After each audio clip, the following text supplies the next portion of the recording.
Korea. आज जिन राष्ट्रों को हम अलग अलग उत्तर और दक्षिण कोरिया के नाम से जानते हैं, उसकी जड़ें हजारों साल पुरानी हैं। गोजोसेन, ये नाम कोरिया की प्रारंभिक राजनीतिक पहचान थी। इसकी स्थापना लगभग 2333 ईसा पूर्व मानी जा सकती है। यह एक कृषि आधारित जनजातीय राज्य व्यवस्था थी। चीन के राज्यों से संपर्क और संघर्ष के कारण यहां लौह उपकरण, शासन व्यवस्था और सैन्य संगठनों का विकास हुआ। गोजोसेन के पतन के बाद प्रायद्वीप में क्षेत्रीय राज्यों का उदय हुआ।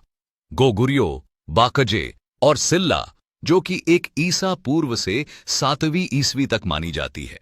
गोगुर्यो ये उत्तरी कोरिया और मंचूरिया का शक्तिशाली लड़ाकू राज्य था। बाकजे दक्षिण पश्चिम कोरिया का राज्य था। यह बौद्ध धर्म व कला का प्रमुख केंद्र था। और सिल्ला दक्षिण पूर्व क्षेत्र का राज्य था। बाद में जो तांग साम्राज्य यानी चीनी साम्राज्य की सहायता से बाकजे और गोगुर्यो को पराजित किया, 668 ईस्वी में पूरा प्रायद्वीप एकीकृत किया गया। इसी से जन्म होता है यूनिफाइड सिल्ला का। सिल्ला के पतन के बाद कोरिया फिर छोटे राजनीतिक समूहों में बंट गया, जिसमें से एक था गोर्यो साम्राज्य, और यहीं से नाम पड़ता है कोरिया।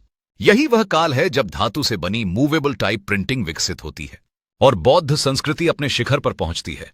1392 ईस्वी में फिर सत्ता बदलती है और शुरू होता है जोसेन राजवंश।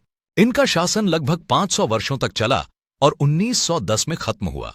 इस दौर में कन्फ्यूशियस परंपरा का अनुपालन किया जाता था, जो प्रशासन और समाज को दिशा देती है। हंगुल लिपि का जन्म इसी दौर में हुआ। यह है कोरिया की वह यात्रा जो प्राचीन राज्यों से शुरू होकर जोसेन युग में अपनी पहचान पाती है। हम आपके लिए ऐसी ही शोध आधारित कहानियां लाते रहेंगे। बस चैनल को सब्सक्राइब करें और हमारे साथ जुड़े रहें।